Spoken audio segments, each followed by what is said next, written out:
Welcome to episode 397 of the Brainy Business, Understanding the Psychology of Why People Buy. In today's episode, I'm excited to introduce you to Jeff Kreisler, Head of Behavioral Science for JPMorgan Chase. Ready? Let's get started. You are listening to the Brainy Business Podcast, where we dig into the psychology of why people buy and help you incorporate behavioral economics into your business, making it more brain-friendly. Now here's your host, Melina Palmer. Hello, everyone. My name is Melina Palmer, and I want to welcome you to the Brainy Business Podcast. In today's conversation, I'm joined by Jeff Kreisler.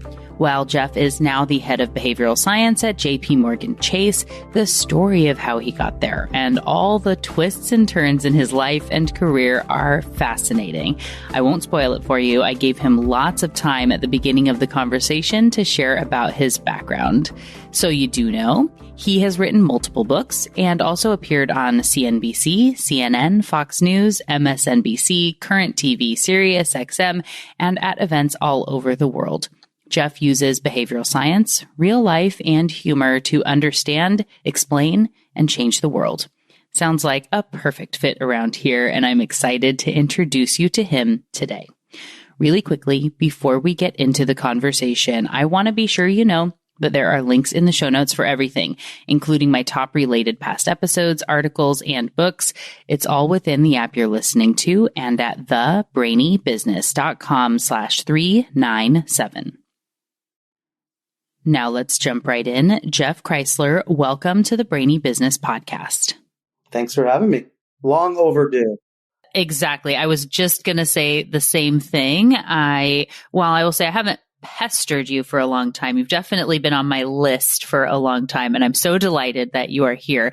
For anyone, the few out there who don't yet know you or your work, can you share a little bit about your background and the work that you do? And everyone, Jeff has a very interesting background, so I hope you go into great detail with us. Well, do you want the short, quick version, or do you want the... You may, if you so choose, you may start with the short version and know that I'm going to make you give the long version. So if you just want to jump in, that's fine too. So I'm Jeff Kreisler. I am currently the head of behavioral science at a little mom and pop called JPMorgan. And that's about it. Good night, everybody. Yay, the short version. All right, now give me the real story. Right. So I will say that I often, by luck of circumstance, am asked to give like career advice. And I always say I can't fail upwards or get lucky because my story is not replicable. As I'm sure other guests you've had, behavioral science wasn't really a thing when I was in college and growing up and all that. So I'll tell you how I got here. Relevant points. I'm the youngest of three children, and my mother always I went to Princeton and studied economics and politics and Russian studies. Then I went to law school so that I could be Thurgood Marshall or Thomas Jefferson. Those jobs were taken. I took time off in the middle of law school, went back and finished, and it just none of that stuff clicked for me. I had plenty of opportunities. I had plenty of things handed to me somewhat on a platter. I'll admit to that bit of privilege there. So after law school, I became a stand-up comedian. Moved to San Francisco, and it was great. There's a lot of reasons why I did that. With the benefit of hindsight now, I see a through line of comedian to behavioral scientist. A comedian says, "Hey, look at these people do these crazy things," and behavioral scientist says, "Yeah, this is why." But even more so if I include my interest. I love studying the law, by the way. I just didn't want to be a lawyer. If I include the law and comedy and behavioral science, each looks at a situation, something happens, and they break it down into its elements and then retell the story of that for a reason. For a lawyer, it's to get his or her client off, a comedian to get a laugh, and a behavioral scientist, I believe, to explain why that just happened. And so, if you want me to lay on the therapy couch, my dad is a physicist, and so there's a scientific element through everything that I've done. More relevant to why I bailed on the law and or finance initially was because that wasn't wasn't how people really acted, right? All these rules and systems in place. My day to day was not driven by like supply and demand, but it got solved, that sort of missing piece, when I discovered behavioral science. And how I got there was, I was doing stand-up comedy in San Francisco. A friend of mine was a editor at TheStreet.com, which is Jim Cramer's finance website. He said, "Hey, do you want to write a weekly business humor column?" I said, "That sounds stupid." He says, "We can pay you some money." I said, "That sounds great." So I did it. Nothing like struggling as a creative person to help you make career choices. I did that for a while. That got some attention. Then I got offered to write a book for a publisher. That was my first book. It was a satire called Get Rich Cheating. To be very clear, satire. It was like how to be Enron or Lance Armstrong, or, use steroids or cheat in Hollywood and all this. And it was so fun to write. And a lot of good things happened with that, TV exposure and different festivals. And I was doing okay with comedy and, scrapping together a tiny living. But the relevant thing that happened is the book got in the hands of Dan Ariely, who I'm sure your listeners know, who at the time was working on his book about dishonesty. And he invited me to come speak at his class, which is amazing. We decided I spoke in character, right? So my Get Rich Cheating character was this pro cheating. And it was fascinating to be in front of this class of Duke business students and I'd be like, "Hey, you guys, let's just put aside your morals and ethics and just make money. And unique wealth building tricks, take steroids, don't worry, long-term health." And then at some point, someone in the class would go, "Hey, are you full of crap?" And I say, like, what do you think? And it was always like a tiny little percentage of them were like, "Hey, you got some great ideas." I'm like, "Hey, no, that wasn't the point." Anyway, let's not go too far down that tangent, but basically from the relevant career move, or a boost was, I then discovered behavioral science, which, this is an audience I don't need to spend time explaining. Like, it just sort of was a light bulb for me. It's not the cure for everything, but that perspective of like, yes, we have economic systems and data and numbers and legal systems and everything else. But at the end of the day, individuals make decisions as people that are flawed, and they're not supercomputers. It was just like, oh yeah, I love this. I was writing for a TV show at the time. I was doing a bunch of stuff, but Dan and I did some small projects. And then actually when the network that I was working on this TV show got sold, and I remember I was down in Durham at Duke, and Dan was like, basically said, "Hey, you're going to need health insurance, aren't you?" I was like, "Yeah, I'll figure it out." And he said, "You want to work on a book with me?" And I was like, "Sure, I guess so." And that book would end up being Dollars and Cents, which came out in 2017. It's now out in 22 countries. And, in the process, I never, unlike probably many of your guests, I don't have a PhD in behavioral science. I like to think I got sort of an informal degree, and that Dan gave me. He said, "Here's every study ever written about the psychology of money. Here is like all this other books and TED Talks and things." And he was always the filter to make sure anything that we put out or that I wrote was like accurate. And he was very adamant about that. And I just sort of was like, listen, how can I, as the book approached, I knew that given Dan's popularity, there'd be sort of a pop. I was like, what can I do here? Like, I want to advocate for this as something that organizations and individuals and politicians and governments could use as like an additional tool. I know this is a long intro. I love it. I'm almost at the end. And I have my own skill set, which roughly speaking, let's say is communicating, right? If I can tell jokes in a country, Western bar in West Virginia about progressive politics, I can explain a lot of things to a lot of people. That's my humility.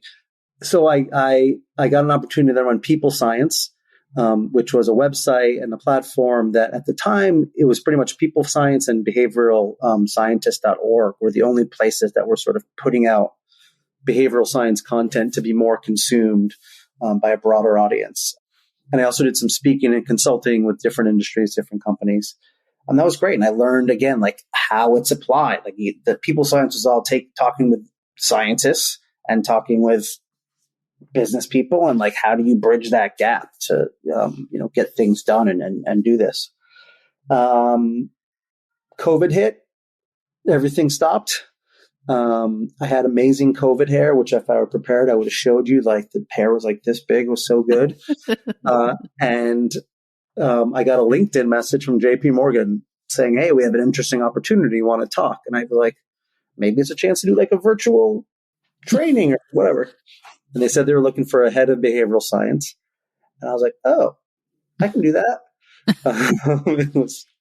I hate to say this to your audience, people probably looking for opportunities, but it was, they reached out to me and, I know we were thinking about talking more about like why I decided, like I could talk more about how that all came about, but basically in December of 2020, I started in this role and it's been incredible. That's the story. There are many things were left out, but I think that's the relevant outline. Oh, it's perfect. And thank you. I know that, of course, you're a funny guy. You're joking along the way of that's my humility and whatnot. And, yes, there's luck in things. There's, like you mentioned, some, privilege, right place, right time sort of stuff. And there is a bit of owning your thoughts and the story and the belief and seeking things out and making those connections that, Dan meets a lot of people and he doesn't just ask all of them to write a book with him, right? And all of these aspects. And so I'm sure and I think for everyone listening too, as you think about those, I talk all the time about just being a good, kind human person out in the world and knowing that it's going to come back around, at some point. And it may not be JPMorgan calling everyone. It can't be, right? But everyone can have their version of whatever that is by, putting good stuff out into the world and being curious, I think. Well, I will say, I mentioned people sometimes ask career advice, which makes me very uncomfortable. But I will say there are a couple things that are to take from my story, which is one, like I just kind of always kept my head on a swivel, if you will. I'm always seeing what opportunities are around because for a decade plus, I had a North Star of I want to create and host my own version of The Daily Show. Right now, that is like a 1 in a gajillion chance, but there are opportunities that come along like, does it scratch some of the itch? Does it satisfy some element? Check some boxes, right? Writing a business humor column, that's not hosting a daily show, but like it's getting out there. It's thinking about news. And then I wrote on a political opinion news show as a writer. And so just keeping an open mind about where things were going and trying to be honest with myself. I'd love to say I debiased myself, but I didn't really. But honest about like where things led. All that is, I think, healthy, particularly in an economy now where people don't have like a lifelong career. And I'll also just repeat my sort of caveat that I did have the privilege that me walking on a tightrope also had a safety net of a Princeton degree and a law school degree underneath it. And like that was always in the back of my mind. If need be, they're there. So it made it easier to take those chances, but yeah. Definitely. Well, I'm curious too. I definitely see the tie-in and connection between humor and behavioral science in the same way you were talking about of there's the comedian side of like making the joke about a funny observation and then understanding kind of why we do these things. And I like to use humor in my stuff. I don't think anyone's begging me to go do any sort of stand-up comedy, but lucky you. I think helping people to see the humor in it is valuable. I don't know. I feel like there's a question in there somewhere, but I haven't gotten to it. Well, I too think, obviously there's a connection. And I think it's like, if you observe, there's two elements. One is the old, like the more you know, the more you realize you don't know stuff. And like sometimes coping with the unknowable of the world, if that sounds very grand, like you have to laugh a little bit. And there's also in my mind, like, people are like irrational is the word of choice here. They're absurd. They're silly. We're just very human. And I can remember a moment in my life when I was like 15. I was so stressed about getting everything perfect. And then something switched and I was just like, I'm going to do the best I can. And like the mistakes, I'm just going to laugh at them because it's funny. It's a unique, special thing about being alive. And I think that in some ways, that mindset also translates to behavioral scientists. I mean, how can you observe people's behavior, right? And like do something where you test, hey, if I put the bowl of grapes in front of the cookies, like how do people react? Like these tiny little things that have like potentially massive impact. How could you not see that that's just absurd? Right. I am very much have a mindset of I like to think I'm good at taking tests. I can get A's in classes and I know stuff, but I don't know how the world works. And it's easier to laugh at that absurdity than it is to stress about it. Yeah. And it's just, I think, noticing things like you're saying, and then asking the question and then testing, right? Those little bits of what would happen if, and like you said, it doesn't have to be a big formal over the top test, but just, hey, if we put the grapes in front of the cookies, do people make a different choice? You know, what's interesting? I hadn't even thought about this comedy science connection, this specific element, which is that's what you do as a comedian is you write a joke and then you try it out 10 times, 100 times. And all you're doing is you're changing a word or a place or a pause or a breath or like how you to get it perfect. And then somebody younger and better looking than you gets the job anyway. It's fine. I'm not a bidder. I don't have any. For sure. Well, and in that, I mean, when it comes to that, you know, the public speaking or any of that too is, you know, it's not that it's the first time. Great comedians make it feel like this is the first time they're saying the joke and it just like came to mind. But as you're saying, it's been worked to get to that point. There's some spontaneity. I mean, again, I don't want to get on the therapy couch, but part of my challenge is I hated being scripted. So I would script chunks of it, but to maintain spontaneity. Oh, yes. Anyway, let's not make this about my comedy career. I can okay, feel the electrodes from not just my spouse and my business partners. Don't be funny. I'm not funny. I'm just behavioral. You're funny adjacent. That's where, yeah.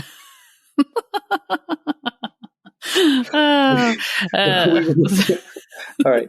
I got to tell you about, I was on this show. It was an off-Broadway show, a weekly show from the co-creator of The Daily Show. And it was a fake morning news program. and it came out, it was 2007 to 2009 or something. And when Barack Obama won, we did one of those commemorative plates. And it was the Joe Biden commemorative plate, who at the time was the VP, and it was called like Adjacent to History. And it was like a big picture of Obama with like a tiny little Biden in the bottom. So thank you for making me feel like I'm adjacent to comedy. You're welcome. So you got me at the end of a long week, so my tangents are like hot. They're coming in hot and non-directional. I love it, and you can be the president of comedy someday if that story, keeps on running along. Let's not continue that metaphor. Well, I did go and watch multiple of your talks I did my research preparing for this conversation today. As we know we've adjacently known each other for a long time, and good to be able to chat here today. One of the things I like is you do actually start several different talks, I think, that have a couple of different questions that you ask to help kind of point out some of these absurdities that people have. And in one context, we get it, and in another one, we don't. And specifically this, I really like the gallon of gas as an example. Can you share a little bit about, I guess that, but even, how did you come about landing on that being the thing that resonates with even the talks you do? Well, not to get into communication science, but from just doing stand-up comedy, I know you got to start with something catchy, like give people a reason to care about what you're talking about and connect with it. And I do ask depending on the topic, different questions that have evolved. I actually haven't done that one question in a while, but it's basically like, how many people here know within 50 cents, the price per gallon of gas to fill up a car?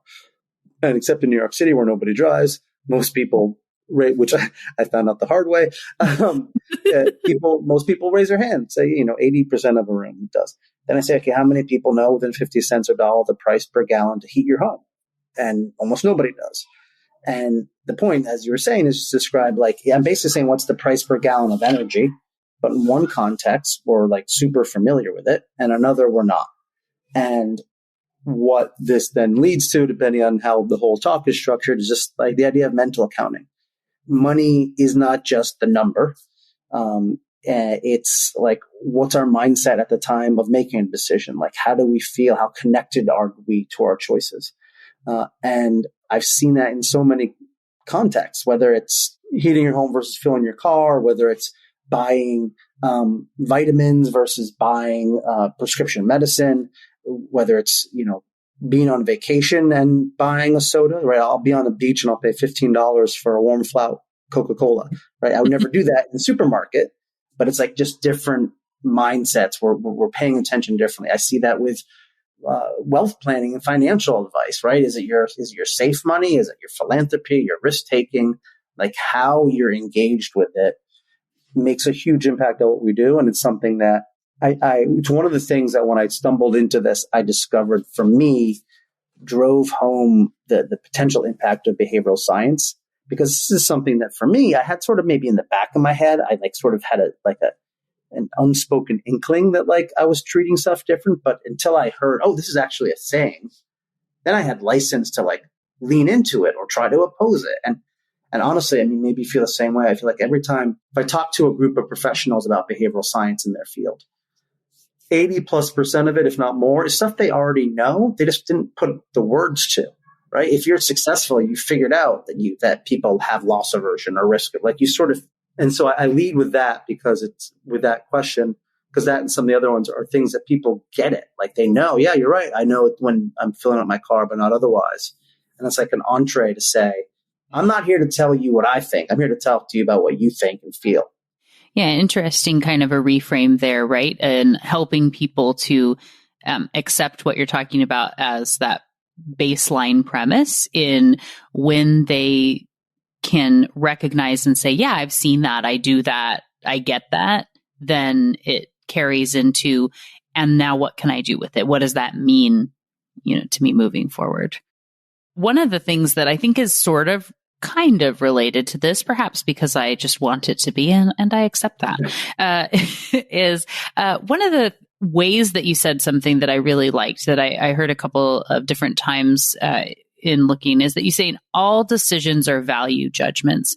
And I think that's put in a way that's really helpful for people to think about a little bit. And I think you've touched on it, but can you expand on that idea a little bit? It's a framing that I thought about when we wrote the Dollars and Cents book, because when we make decisions, we basically are weighing two choices and deciding which one is the better choice. And the biases that we have impact like how we value each choice, whether it's how much time we spend on it, what data we use to decide, like how we feel about it. Thinking about it that way made it easier for me to wrap my head around even what behavioral science could do, because I started to think about it in terms of what it did is it overweighted or underweighted sort of one choice. Now that isn't exclusively how things work, and it's not like fully covering everything, but as a sort of entry point, I found when I talk to people in particular about decision-making science, let's call it, that they sort of understood, right? That these biases, like a sale price, right, makes us overweight based on relativity. Yes, let me buy the thing versus let me not buy the thing. Because relativity makes me think, oh, $100 sweater that's marked down to $60, right? That's a great deal, right? I'm saving $40. I feel good about making this thing. Like there's a emotional weight to it that makes the scales tip a little towards that in a way that isn't necessarily rational. Yes. And I'll definitely I made a note to link to my episode on relativity in the show notes for anyone who's not familiar with that concept yet. I think it's one of my favorite ones, especially when we get into pricing and things like that. It's the one that when I talk about the book and I've done the book tour and people read it, that's the thing that people always reach out to me about, right? Is sale prices, is the relativity. Oh, yeah. Yeah. Sale prices. You mentioned a little bit that had to do with some of that investing kind of tidbits on there. I would love to hear, you mentioned you've been at JPMorgan for 3.5 years now at the time that we're kind of talking. And so I guess a little bit of what drew you to that role. You mentioned they reached out to you, but you obviously had choices, value judgments in there. And I guess, what's kept you there? What's exciting about the work you're doing? To answer the last part first, I'm still learning.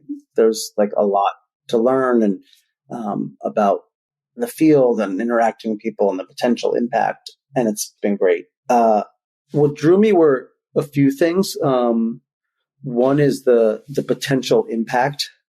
JPMorgan Chase as a whole, the whole organization, like half of American families have some sort of account.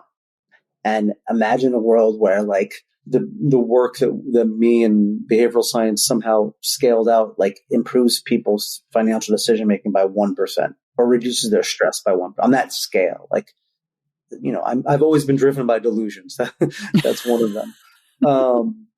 That was certainly attractive. What was attractive was, so there was someone before that I joined that wasn't a behavioral scientist, but he had like a psychology degree, and he sort of planted some seeds for these ideas. So while they were just hiring only me, which is always hard, I really sensed that I didn't have to fight initially to get people to pay attention. Now, there's been, fights, not fights too strong a word. Like there's been things you have to still prove it, but like it was a welcome thing. I didn't feel like I was going to immediately be on the defensive, and I just don't like playing that politics. I never really have. So the environment was set up, and then the particular role it felt like they were hiring Jeff Kreisler, not they were hiring a banker who knew something about behavioral science. And again, people ask career advice. I'm like, I got lucky, right? So I sit in the wealth management space, right? Financial planning, wealth strategy, as opposed to like retail or credit cards. So it's giving people advice. And where I was hired in the organization, they were not looking for like a PhD data scientist to come in and run A/B testing. They interviewed some PhDs. Their culture of where I sit is more about sharing ideas, communicating, being able to explain things both externally and internally, and just like they obviously value the science, but like initially they wanted someone that has more of that skill set, which fit me. I've overcome my imposter syndrome enough to say like I'm a fairly decent communicator about ideas. So I'm seeing that that's what they wanted was good. I didn't feel like I was going to have to share. I felt like I could lean into my strengths as opposed to trying to learn something new.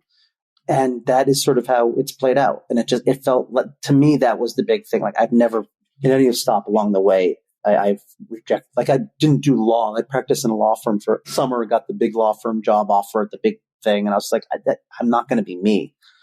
So that certainly what attracted me to it. And then just sticking there, like, I had plenty of stereotypes about banking world. And for the most part, they have not proven true. I mean, like in any industry, there's people that fit a stereotype, but most of the people that I work with are, the financial advisors. They're there because they want to help people. Yeah, they also get paid nicely, but like they meet with their clients who have trouble, and whether that's a client with $100 million or $100, like they still have choices to make, and they still want to raise kids that aren't jerks, and they still want to provide a safe and secure future. And it's been great. It's been really rewarding, and it's a good organization, not without flaws. One thing that always I chuckle about thinking about this career thing still is, there's office politics, if you will, everywhere. But coming out of show business, it's nothing. It's like show business we went for constant like self-promotion and who do you know and like backs and all this like drama, and I couldn't stand it. And like, at least in the world I am now, it's like, are you competent at your job? That's the first step. Then you can do it. Whereas show business is not always. Definitely. It's always good to have the context and different perspectives and things. I love that. And, silver lining. I think it's always just fun to look back on what we've done.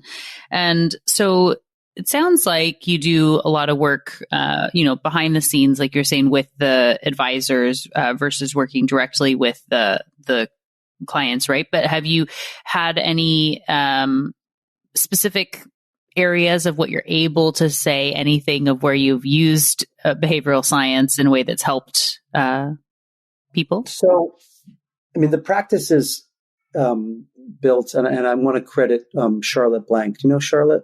Not personally. Okay. Yet. Well, Charlotte Blank, she was chief behavioral officer at a company called Merits, which is the parent company of People Science. And I want to credit her for this planting the seed in my head, is that she built, and then I am now built a similar practice at JPMorgan, which is there's client engagement. I call mine advisor empowerment, and then financial innovation. Financial innovation is what I think most people think of more what behavioral science is, right? Doing the research, the data, the testing, and all that. Advisor empowerment is education, internal, sort of helping our team understand their own biases, understand potential client biases, and ways to like reframe it and think about things. to help clients reach their goals, right? The classic, you want to sell high, buy low, but because of various, emotions and things, people tend to start panicking and selling. So how can we coach our clients? And then there's the client engagement, which might be articles, or I do some meetings or events where it's just like, it's almost like I did a people science. It's like, here, this is just a different way to think about your financial decisions. Like, this is what we're all sort of doing. And, it's not a silver bullet, but it's useful to think, you have a concentrated position, like 80% of your portfolio is in Apple stock. And I'm not supposed to name specific companies. So let's say Apple stock, whatever. ABC. Exactly. You're an ABC Corp, 80% in ABC. And you should diversify, but you have a hard time doing it. I can tell you in an article or maybe an event, hey, this is, sunk cost fallacy, or it's an endowment effect. Now, is that practicing behavioral science? No. Right. But I have seen that people just like that different perspective. And sometimes it helps them get sort of unstuck. The client, when I joined, I had a hard time at first saying or accepting going to a client meeting because I'm not a therapist. Right. That's not what we do. We don't look at one person and say, do this. We look at a vast number of people and look at what's our P, whatever, and our, it's research. But I have seen that people appreciate hearing, sometimes putting a name on the stuff they feel, right? Like somebody always loves shopping and buying stuff on sale. And they love saying, I saved $40 when they know they didn't save $40. And sometimes just hearing you're not saving $40. It makes them feel a little better and able to think about their own choices. Right. Yeah. But being able to name and label things that even just when I work with clients a lot and we talk about that, just creating that common language to know that this has a name, it's a thing, it's something that's been researched. I think there is a lot of comfort in that. I always love that Sam Tatum, he has his book, Evolutionary Ideas, which I absolutely adore. Such a great book. And he talks about the idea of a banana. And if you don't have a word for it and you're saying, hey, can you hand me that it's yellow, long breakfast staple of a thing? It's a really weird thing to ask for. Whereas you can just say, hey, can I have that banana? It's very different when people know the word. Helps you move along faster. And it's very true. I mean, one thing I take pride at when you think about that internal sort of advisor or internal training is seeing other people use some of the language now regularly. It helps nudge the thing along. One of my biggest challenges, I think it's probably true for anyone going from more of a consultant type role to being in a big organization, is downshifting my time horizon. It's great. The potential impact, as I said, is massive, but things move slow. And I'm used to you come in for 3 hours or 3 weeks and get it done. Whereas now, like I said, I'm at 3 years and I've saved everybody. I've solved everything. You've done it. Well, I also wanted to ask, you did mention a little bit on the data side of things. And of course, with financial institutions, knowing I have a background in that space too, there's a lot of data around there. There is, I'm sure, stuff happening with a bunch of AI, machine learning, and this question and intersection of behavioral science, data, AI. Do you have any thoughts on, as people are thinking about how these things come together or don't, that they should be thinking about? I do. And all these things, this is my opinion, not any institution I'm associated with. And we get asked this, I get asked this a lot, and I think it's fascinating. I mean, there's a couple things. I think that if AI is considered another tool, I think it can be a wonderful tool. If it becomes a dispositive decision maker, that's when I think there's challenges. In other words, if AI can help a doctor diagnose something quickly, but that diagnosis is not the official then medication and treatment, but it's helps that person save some time and mental energy, that's awesome. It's when it goes to the next step. For instance, let's say in portfolio management for investments, if it helps the advisor or the client get a better sense of some of the options and make it more clear, wonderful. But if it just does it for them, it bothers me. It's when people ask about, I'm sure you've been asked about creating personas, right? Or, personas are a great start to sort of understand the type of people. but it's not dispositive, right? Just because I'm whatever IJNQ, I don't know if that's a thing, you know what I mean? Like, just because I'm some sort of type doesn't mean every decision I make, every decision is going to be that, right? There are times when I do things differently. So I think that sort of in one way illustrates the sort of promise and the danger. I think the promise is that it can process stuff so much faster than we can. The danger is that, like, if we give it that final step of, like, not free will is too big and theoretical, but that final step. The other area that I think is sort of more interesting and probably will have more impact going forward is how do we people interact with AI? Because we bring our biases to that interaction itself, right? Like the doctor, is there a doctor that is super excited to embrace AI and may sort of overweight the AI outcome of the diagnosis? Is there one that is old school and inherently rejects the AI diagnosis because I just think it's going to be wrong? And like all those biases, to me, seems like there's more potential for behavioral science to think about that interaction point, like how we use AI, than what AI itself does.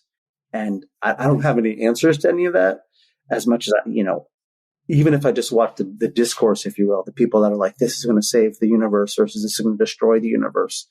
They can each be in the same situation and just have vastly different reactions. And that's, to me, where the fascinating sort of psychology is. For sure. Well, and I think too, it's kind of at that core point we get in business all the time where the people who are creating the AI stuff and are going to be championing the chat bot or the trader or the whatever that the AI is going to be doing, right? The thing for the doctor, all these examples, will just see like why everyone should adopt it and how it's so obvious and clear and like, yes, of course, they're going to love it because of X, Y, and Z. And if you don't take the time to step back and say, but what if they don't? What about those who don't feel that way? How can we be helping them along? You're setting yourself up for something to not be well adopted that could actually be very useful if you put more thought into it. Yeah. Well, I, of course, always come into these with way more questions than we have time to discuss and ask. Is there anything that you wish I would have asked about, or anything that you're really excited about as you look forward, things you don't get to talk about often, anything like that? Not necessarily. If anything, I think given what I imagine your audience has become and will continue to be, I just maintaining the optimism for this field and realistic expectations that I think it's not a silver, just like we're talking about AI. I think it's not a silver bullet, but I've now seen it in a lot of different contexts where it's just another, at a minimum, it's another perspective that individuals, families, designers, organizations, governments, like could just have that perspective, just acknowledge, like put a name to the fact, like, how do people feel about this policy, product, whatever, like that? It's so useful. And I think that like we're going through the natural sort of fits and starts of an emerging new field that adds value. Internal challenges, external challenges, misperceptions, successes. Like I realize I'm sitting in the catbird seat at the head of behavioral science in the biggest bank in the world to say everything's great.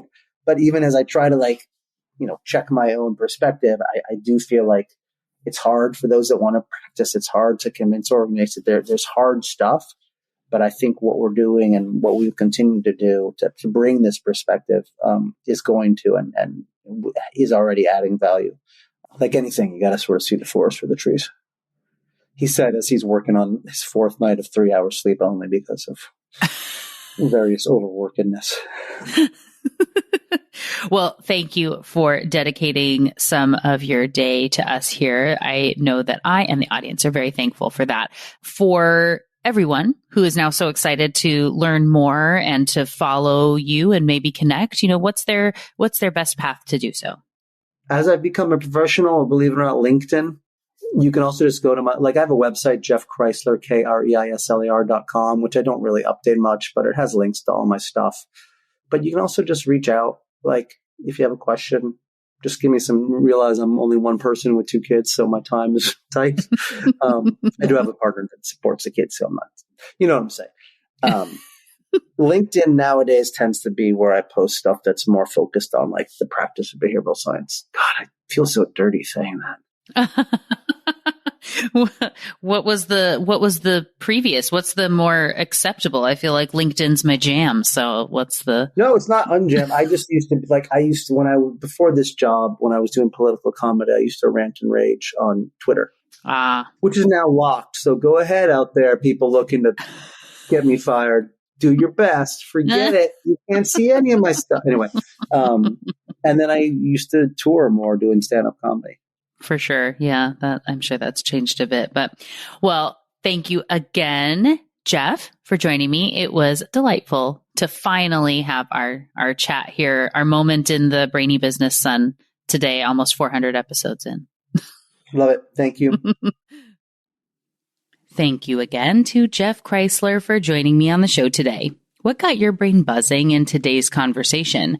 For me, I am so delighted that after years of being connected, Jeff has now finally been on the show. We've talked about it for quite some time now, and I'm really glad it's happened.